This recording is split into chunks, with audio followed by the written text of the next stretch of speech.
सबसे ज्यादा अगर दहशतगर्दी का किसी मजहब ने फेस किया है, सबसे ज्यादा अगर किसी के साथ दहशतगर्दी हुई है तो वो इस्लाम के साथ हुई। हमको चलने दो, अकेला है अभी मेरा सफर, रास्ता रोका गया तो काफिला बन जाओ। जिंदाबाद जिंदाबाद जिंदाबाद जिंदाबाद जिंदाबाद लखनऊ जिंदाबाद जिंदाबाद जिंदाबाद। आप गलत करोगे तो हम झुक के बात नहीं करेंगे, हम आपसे आंख में आंख मिला के बात करेंगे। कोई भी हिंदुस्तानी ऐसा था जिसने ये ना कहा हो कि पुलवामा में जो हुआ वो गलत हुआ। अब आप बताइए अलीगढ़ में क्या हुआ था? कहिएगा उसको दहशतगर्दी अलीगढ़ में जो हुआ है? भाई दहशतगर्दी का तो मतलब यही है कि यहां कोई चला है और आके दहशत फैलाए, दहशतगर्दी है। आइए दोस्तों, अब हम नारा लगाते हुए अपने इज्जतमाब आज के इस प्रोग्राम के सरपरस्त और हम सबके रहबर, कौम के रहबर और लीडर को आवाज देना चाहेंगे। अब्दुल वहीद फारूकी साहब, अब्दुल वहीद फारूकी साहब, अब्दुल वहीद फारूकी साहब जिंदाबाद साहब एक्शन करेंगे।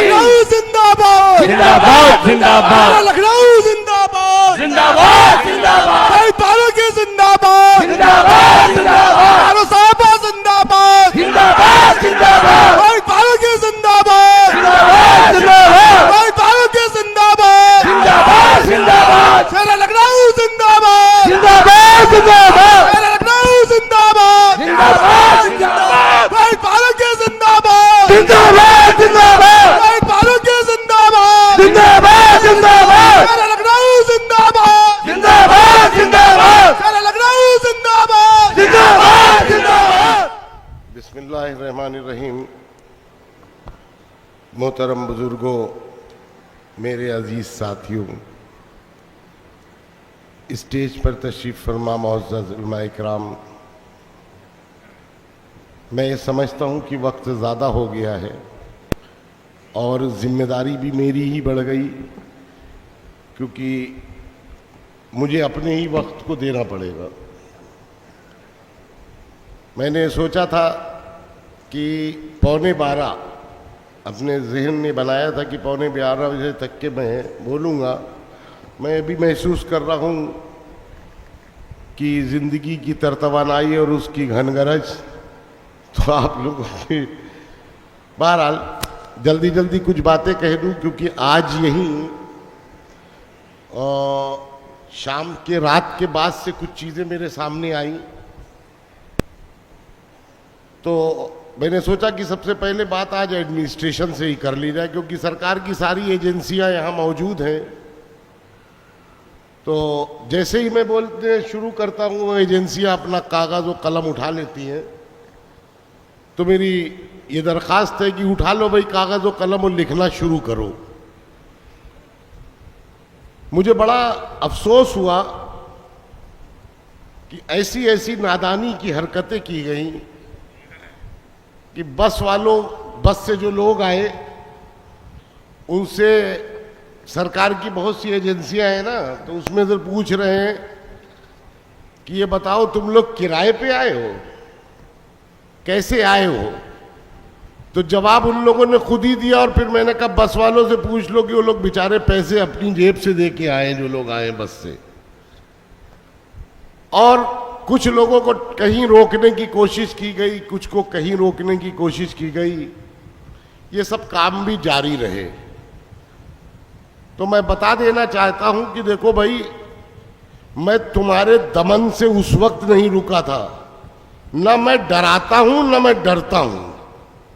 तुमने डराने की हमें 2013 में भी बहुत कोशिश की थी, जब तुमने उस हरकतें शुरू कर दी थी कि हमारे माइक वाले को, हमारे लाइट वाले को, हमारे टेंट वाले को 151 के नोटिस भेजना शुरू कर दिए थे।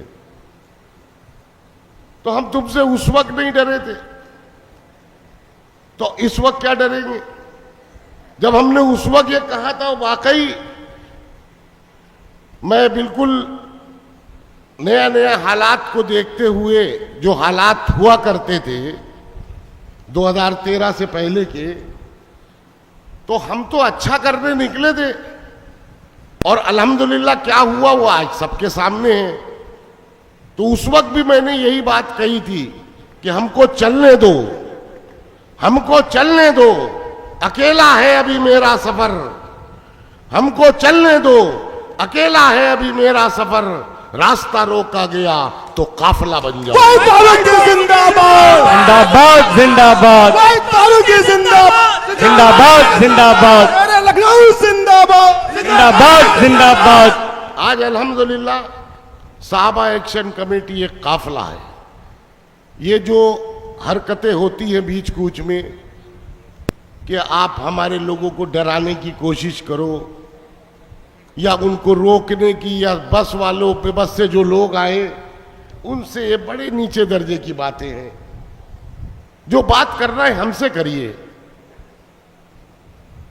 आप उनसे पूछ रहे हो, ये अच्छी बातें नहीं है। मैं एडमिनिस्ट्रेशन से कहना चाहता हूं कि इसको अपने पास लिख के रख लीजिए, और इसलिए रख लीजिए कि साहबा एक्शन कमेटी ही एक ऐसी तंजीम है जो एडमिनिस्ट्रेशन के भी गलत कामों को आगे बढ़कर कहने का दम रखती है, और एडमिनिस्ट्रेशन की भी आंख से आंख मिला के बात करती है।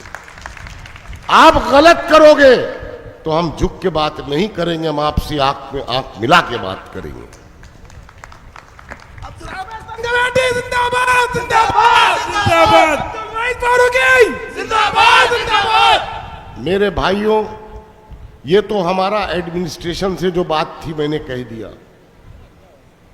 एक टॉपिक हमने हमारा है पिछले 10, 11, 12 सालों से।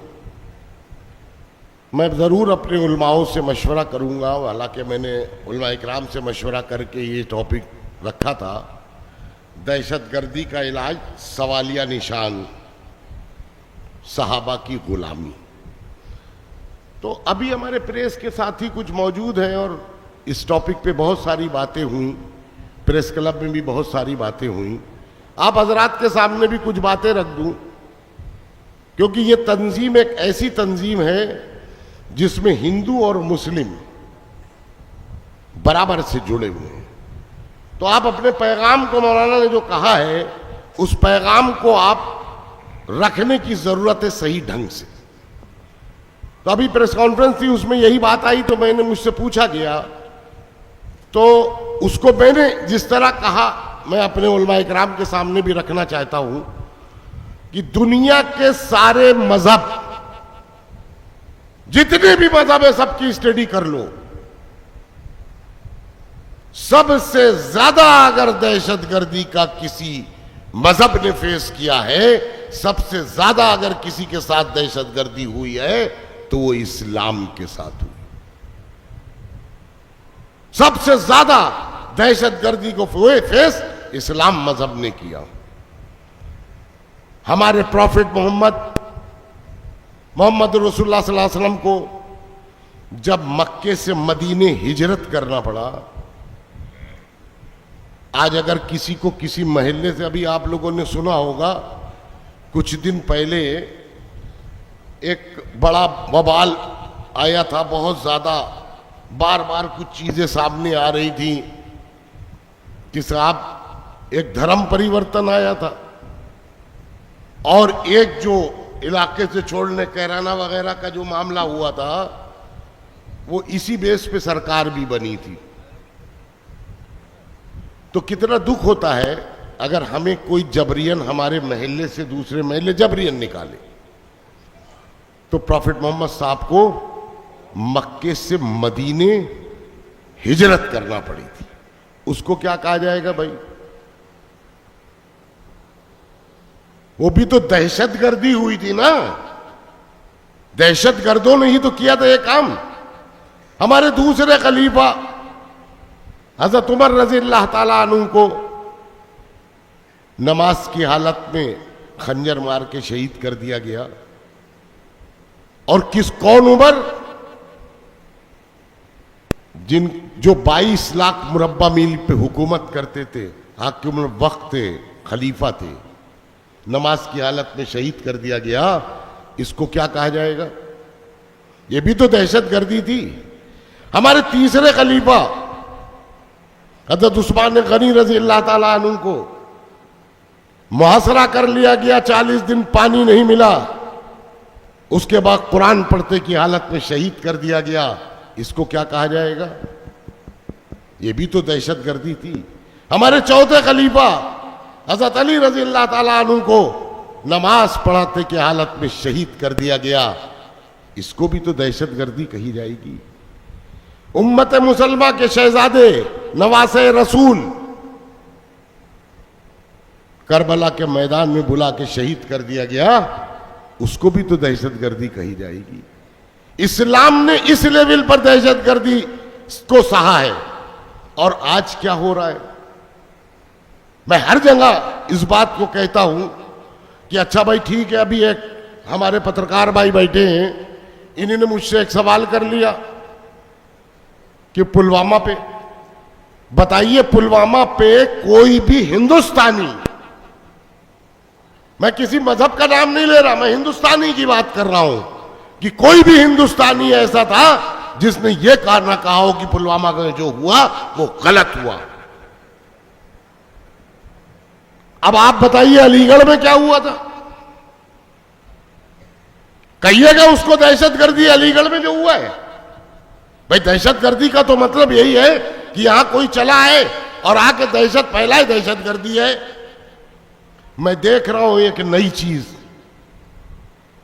और मैं ऐसे लोगों को, चाहे वो हिंदू हो, चाहे मुस्लिम हो, चाहे सिख हो, चाहे ईसाई हो, मैं ऐसे लोगों को का मजहब से कोई ताल्लुक नहीं रखता। मैं साफ कहता हूं कि इनका मजहब से कोई ताल्लुक नहीं, लेकिन कम से कम जहां पर मुसलमान करे नाम, अगर उसका मुसलमान है तो साहब वो दहशतगर्द है।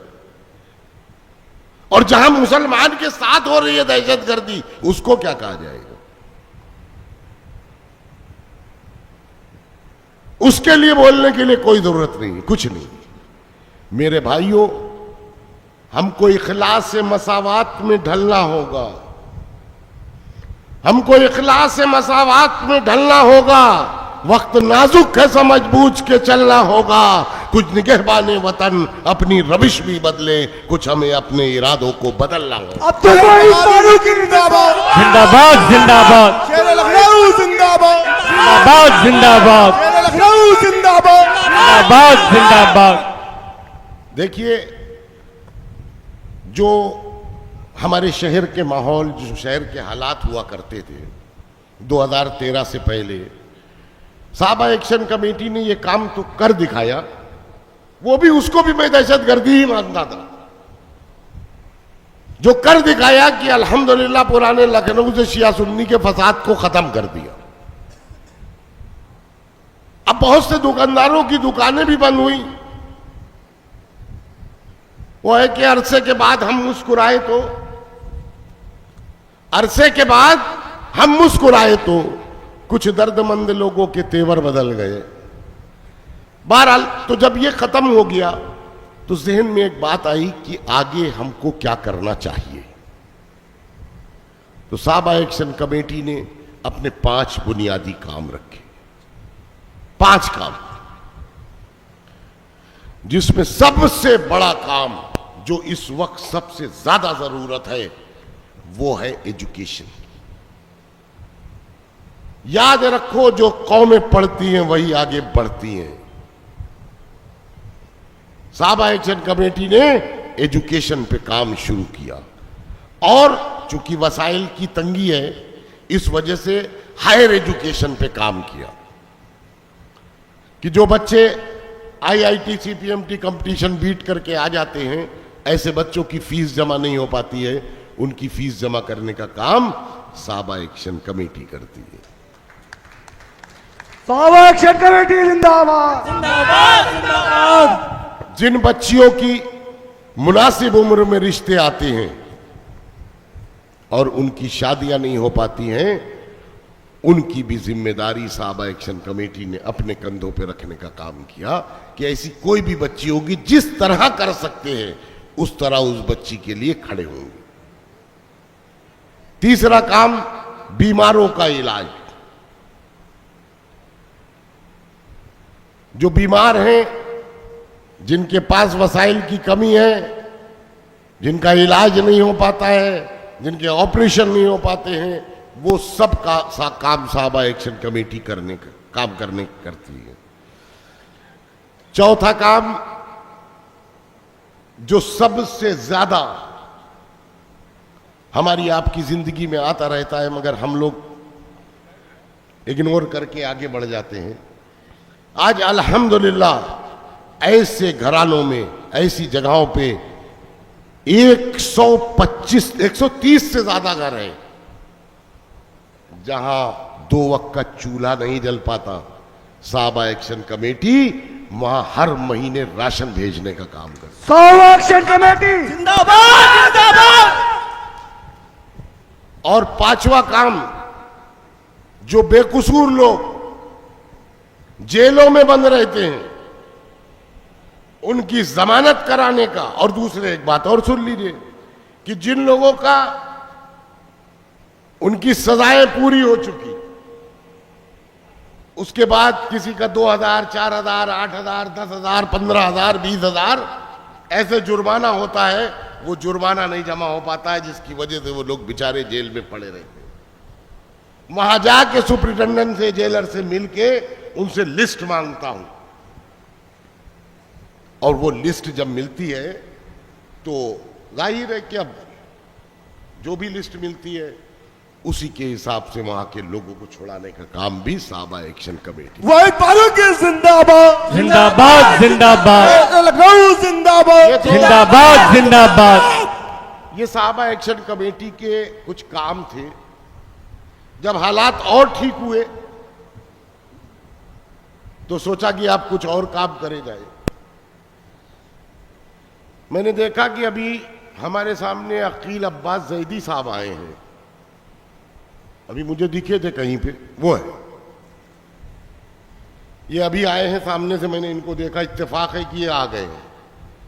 अब से 3-3.5 साल हुए पहले, हजरत सुनिएगा, ये 3.5 साल पहले मेरे पास आए थे एक इंटरव्यू करने। तो इन्हीं ने मुझसे पूछा कि आप हुकूमत से क्या चाहते हैं। हमने कहा आप करा पाएंगे। इनका मेरे बहुत अच्छे ताल्लुकात है मोहसिन रजा से।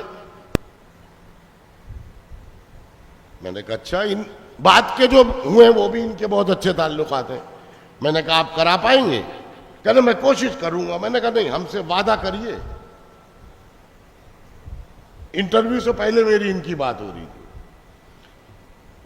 तो कहने लगे क्या? मैंने कहा ऐसा है कि मैं हुकूमत वक्फ उत्तर प्रदेश को, वक्फ मिनिस्टर साहब को, क्यों भाई, आपके इंटरव्यू में मैं ये कहना चाहता हूं और मैं लिख के भी दूंगा कि मुझको वक्फ की कोई जगह दे दे, मैं वहां पे अच्छा हॉस्पिटल और अच्छा स्कूल बनाना चाहता हूं। इन्होंने मुझसे वादा किया कि आप लिख के दीजिए।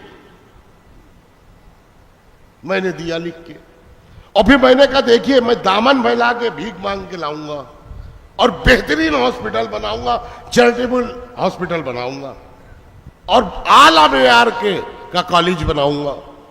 ये बात आपसे कही थी। मुझे नहीं पता था कि वक्फ का क्या होने वाला है, मुझे नहीं पता। ये मैंने 3-3.5 साल पहले कहा था, और आज अंजाम देख लीजिए वक्फ का क्या हुआ है। और मेरी बात को कोई परवाह ही नहीं की गई। फिर रिमाइंडर दिया, लेकिन वो कूड़े में डाल दी गई बात। फिर अभी आपने मुझसे कहा, मैंने कहा बेकार है कोई बात करना वक्फ के सिलसिले में, लेकिन चूंकि ये बात मैं कह क्यों रहा हूं उसकी वजह दूसरी है। हमारे यहां वक्फ की जो आजकल हालात सामने आए हैं, मैं अपने बड़ों के साथ हूं लेकिन दिल से नहीं। कुछ चीजें हैं जिनको मैं चाहता हूं कि ये हटे और हटेंगी इंशाल्लाह, लेकिन मैं दिल से साथ नहीं हूं। और इसमें जो दिल से साथ होगा वो बिकाऊ माल होगा। ये भी अपने स्टेज से बड़ी जिम्मेदारी से कह रहा हूं। हम आप कहां थे? जो हम तो किराया वक्फ बोर्ड को दे रहे हैं 10 रुपए, 20 रुपए, 50 रुपए, 100 रुपए, और आपसे ले रहे 10,000 और 20,000। एक आदमी, अकेला एक आदमी खा रहा था। हम आप सब जानते हैं इस बात को। हमने कितने हॉस्पिटल बना के दिए, हमने कितने गरीबों के लिए स्कूल बना के दिए, हमने कितने मकान बना के अपने गरीबों के लिए दिए वक्फ बोर्ड से की जमीनों पे। कुछ नहीं किया, सिवाय लूटने के अलावा कोई काम नहीं किया। हुकूमत के पास जाएगा नहीं से कुछ तो हमें मिलेगा, कुछ तो होगा। मगर इन बेईमानों ने अगर ये सब काम ना किए होते, बड़ी बड़ी जगहें हैं साहब, 100 रुपए सालाना किराया जमा हो रहा है और करोड़ों कमाई जा रहे हैं वहां से। वहां से कमाई करोड़ों की हो रही है और 100 रुपए सालाना जमा हो रहा है। मेरे पास रसीद है बाकायदा। तो क्या हुकूमत के पास सारी एजेंसियां हैं? आपका किरदार नहीं मालूम आप क्या कर रहे हैं? ये उन सब की वजह से ये हुआ है। ना हमने ऐसा किया होता ना ये मेरे साथ होता। और जहां हमें बोलने की जरूरत है वहां हम बोल नहीं रहे। कोई आदमी, मैं तो साफ कहता हूं कि हुकूमत हो या एडमिनिस्ट्रेशन हो, या आपको टेस्ट करते हैं कि आपकी हैसियत कितनी है, आप क्या कर सकते हैं। टेस्ट कर करके और जिससे बात करो मसलेहत। मसलेहत, मैं कहता हूं मुनाफिकत का आजकल में दूसरा नाम मसलेहत हो गया है। मसलेहत चुप है। वो मसलेहत मुझे नहीं पता चल रही क्या है। मसलेहत ये है कि डीएम साहब के पास और सबके पास लिखे रखे नाम कि आप आय से अधिक संपत्ति रखें, ये है मसलेहत।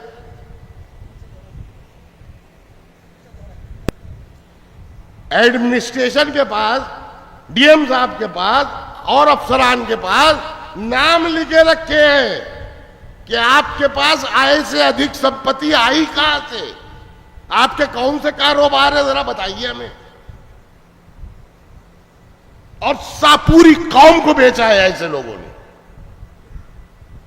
मैं सबूत के साथ कह रहा हूं, मेरे पास सारे सबूत मौजूद हैं। मैंने पहले कहा कि मैं इस मामले में बड़ों के साथ हूं, लेकिन दिल से नहीं, क्योंकि मेरे किसी बड़े ने भी इस करप्शन को खत्म कराने का काम नहीं किया, बल्कि बेईमानों का साथ दिया।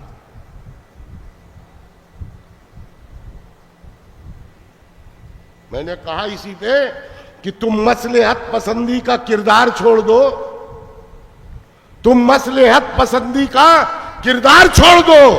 बिकते हैं जिसमें लोग, वो बाजार छोड़ दो। वही पालोगे जिंदाबाद, जिंदाबाद जिंदाबाद लखनऊ जिंदाबाद, जिंदाबाद जिंदाबाद आप एक्शन कमेटी जिंदाबाद, जिंदाबाद जिंदाबाद। आप जानते हैं, आपका साथ देने के लिए, आपकी लड़ाइयों को लड़ने के लिए आपने 12 बजे रात में बुलाया, मैं हाजिर। 2 बजे रात में बुलाया, मैं हाजिर। आपकी लड़ाई के लिए मैं एडमिनिस्ट्रेशन की आंख में आंख डाल के बात करता हूं, क्योंकि उनके पास सारी एजेंसी हैं। मेरी हर एंगल से जांच करा चुके होंगे और कराते हैं हर तरीके से। मैं बिकाऊ माल नहीं हूं। मैंने पहले दिन कहा था जब ये तंजीम बनाई थी कि न टूटने वाला हूं न बिकने वाला हूं। तो आप क्या समझते हैं मेरे साथ क्या क्या हुआ है? मैंने इसकी आपकी मदद करने के लिए क्या क्या झेला है ये बता दूं आपको। मेरा सबसे पहला काम किया गया, मेरा रिवॉल्वर का लाइसेंस निरस्त किया, मेरा पासपोर्ट निरस्त किया। तो मैंने कहा था कि भाई अगर मेरे में दम होगा तो मैं बहाल करा लूंगा इसको, लेकिन टूटू और बिकूंगा नहीं। आगे बढ़े हुकूमत ने, एडमिनिस्ट्रेशन ने, जिसने भी। मेरे पास 2 गनर थे, एक छीन लिया, हमसे सौदा किया जा रहा है, औरों से सौदा किया, गारत दे दी गई। एक मौके पे हुआ, एक बड़े अफसर ने मुझको बुलाया और कहा कि हम लोगों के पास LIU का इनपुट है कि आपकी जान को खतरा है। मैंने कहा जी बताइए। कहने आपके पास 2 गनर एक और दे दे। नहीं, पहले कहा कि आपको गारत दे दे। मैंने कहा साहब मेरे पास गाड़ी नहीं है। कहने वो जिप्सी भी मैं दूंगा। मैंने कहा मुझको माफ कीजिए। फिर कहा कि अच्छा एक काम कीजिए, एक और गनर ले लीजिए। ये सब लिखो, सब बैठे हैं ना बाहर, सारी एजेंसियां बैठी है, तो मैं कह रहा हूं लिखो ये भी। तो कहा एक और गनर ले लीजिए। मैंने कहा नहीं, मुझे इसकी भी जरूरत नहीं है, मैं मोटरसाइकिल से चलने वाला कहीं भी गली से लेके पहुंच गया। कहा अच्छा, कहा अभी अभी बिल्कुल इंसास आई है जो पब्लिक के पास नहीं है, ये ले लीजिए। हमने कहा ये दे दीजिए। ले लिया मैंने।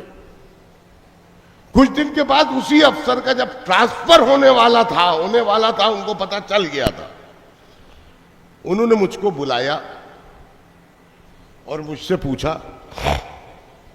कि वैसे तो आप सच बोलते हैं, लेकिन एक बात बताइए, बिल्कुल सच सच बताइए। मैंने कहा पूछी। कहने बताइए कि मैंने आपको ओबलाइज किया था, मैंने आपसे बात की थी, आपने मेरी बात मानी क्यों नहीं थी? मैंने कहा आपसे वादा कर चुका हूं, सच बोलूंगा। कहने लगे पूछ बताइए। मैंने कहा आपने मेरे साथ सौदा करना चाहा था। मेरा जब आप मुझको ये एक गारत दे देते तो धीरे धीरे वो मेरा स्टेटस सिंबल बन जाता। आपके यहां पुलिस लाइन से RI फोन करते कि हेलो आपकी गारत वापस ली जाती है। अब वो मेरा स्टेटस सिंबल बन गया। आप लोग सब देख रहे हैं भौकाल।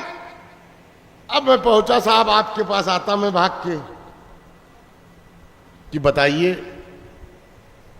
ये तो मेरे साथ ये हो रहा है, तब आप मुझसे सौदा करते हैं। आप यकीन मानिए, ईमानदारी की बात बता रहा हूं कि वो अफसर अपनी सीट को छोड़ के आके मुझे गले लग गया। कहा जिस कौम में आपके जैसे लोग हैं वो कौम धोखा नहीं खा सकती। मेरा लखनऊ जिंदाबाद, जिंदाबाद जिंदाबाद, मेरा लखनऊ जिंदाबाद, जिंदाबाद जिंदाबाद, शहीद फारूक के जिंदाबाद, जिंदाबाद जिंदाबाद। ये पढ़े लिखे लोगों की पहचान थी और मुझे मालूम था किन चीजों का सौदा होना है, और ये भी मुझे मालूम है किन किन चीजों का हो गया। एक इशारतन बता दे रहा हूं, सिर्फ इशारतन बता रहा हूं कि एक बड़े मदरसे की जमीन का सौदा होना था। मैंने अपने आप को, अपनी इज्जत को, अपने विकार को, अपने जो मेरा दीनी मेरा जो कुछ था, मैंने उसको नीलाम नहीं होने दिया और दूसरे ने ये नीलाम कर दिया। आपके बड़े मदरसे की एक जगह नीलाम हो चुकी है, ये मैं बताए दे रहा हूं आपको। और अल्हम्दुलिल्लाह अल्लाह का शुक्र है, उस रब्बुल आलमीन का बहुत बड़ा एहसान है कि न बिकने की जो वजह है वो यही है कि सारे काम अल्लाह का शुक्र है होते हैं। मैंने आज एक जो काम हुआ अभी थोड़ी देर पहले, लड़के को मुझे भागना पड़ा, इधर भागना पड़ा, उधर भागना पड़ा, फोन करना पड़ा, मुझे नीचे उतरना पड़ा। तो मैंने कहा था उनसे, हमने कहा देखिए भाई बिला वजह तंग मत कीजिए। मेरा सहाबा एक्शन कमेटी का एक रिकॉर्ड है कि सहाबा एक्शन कमेटी ने अब तक 2013 से आज तक न किसी डीएम साहब का घेराव किया है, न किसी चौकी का घेराव किया है, न थाने का घेराव किया। हम अकेले घेराव करते हैं, लेकिन मैं मजबूर होकर घेराव पे न उतर आऊं। मुझे मजबूर मत कीजिएगा। और अल्लाह का शुक्र है कि अल्लाह रब्बुल आलमीन आप लोगों की सबकी दी हुई ताकत, दुआएं हैं, जो कुछ काम होते रहते हैं। बहरहाल काम के सिलसिले में हमारे पास देखिए हमारे कितने हिंदू भाई बैठे हुए हैं, अभी भी इतनी रात हो गई है। ये सिर्फ इसलिए मेरे साथ बैठे रहते हैं, इसलिए मेरे साथ कंधे से कंधा मिला के चलते हैं कि मैं इनके साथी हूं। और आज इस स्टेज से मैं महसूस कर रहा हूं, इधर बहुत दिन से आप लोगों को भी ये एक पैगाम दे रहा हूं कि अगर खुदा ना करे, अल्लाह ना करे, जरूरत पड़ती है तो आप लोग भी उस मामले में साथ रहिएगा। देखिए दो चीजों को अगर आप अपने से अलग कर दें, एक बीओएमएस डॉक्टर को अगर आप अपने से अलग कर दे थोड़ी देर के लिए, तो 75% लोग बगैर इलाज के मर जाएंगे। ये वो खिदमत कर रहे हैं बीओएमएस डॉक्टर। आपके पास 1000, 2000, 4000 फीस नहीं होगी, आप डॉक्टर को दिखाइए, फिर पर्चा लिखवाइए, फिर दवा लीजिए, और हर 5 दिन के बाद ये बीओएमएस डॉक्टर आपको 20 रुपए 30 रुपए में बेचारे दवा भी दे रहे हैं। और दूसरा बता दूं, ये छोटे छोटे जो मदरसे और मकातिब हैं, इनको अपनी दुनिया से अगर दूर कर दोगे तो यकीन मानो ये नहीं तुम्हारे बच्चे जान पाएंगे कि अल्लाह कौन है और रसूल कौन है। इनकी हिफाजत कर लो, अब वक्त आ गया है इनकी हिफाजत करने का। और मैं इस मंच से, इस स्टेज से, साहबा एक्शन कमेटी के स्टेज से, जिसको सुनना हो सुन लो, मैं इनकी लड़ाई लड़ूंगा और इंशाअल्लाह इन पे कोई आंच नहीं आने देगा। भाई फारूकी जिंदाबाद, जिंदाबाद जिंदाबाद। भाई फारूकी जिंदाबाद। बहुत हो चुका। मैं आपको एक बड़ी इंटरेस्टिंग बात और बता दूं, क्योंकि मैं समाज में रहता हूं। बड़ी इंटरेस्टिंग बात बता के अपनी बात खत्म करने जा रहा हूं कि जब अभी आप देख रहे होंगे कि दरगाह तोड़ी जा रही है, मसाजिद तोड़ी जा रही, हो रहा है नहीं हो रहा है? आप यकीन मानो, उससे ज्यादा जैसे तुम तोड़ लो, उससे ज्यादा हिंदू और मुसलमान में एकता होती जा रही है। क्योंकि हमारे हिंदू भाई भी इसको अच्छा नहीं समझ रहे हैं। वो ये समझ रहे हैं कि मुल्क किसी दूसरी दिशा में जा रहा है, मुल्क की गंगा जमनी तहजीब खत्म हो रही है, मुल्क जिस चीज पे कायम था वो खत्म हो रहा है। इसलिए हमारे हिंदू भाई भी हमारे साथ रहेंगे और इंशाअल्लाह अगली लड़ाई मदारिस की लड़ूंगा। खुदा। भाई फारूकी जिंदाबाद, जिंदाबाद जिंदाबाद। भाई फारूकी जिंदाबाद। जिंदाबाद जिंदाबाद।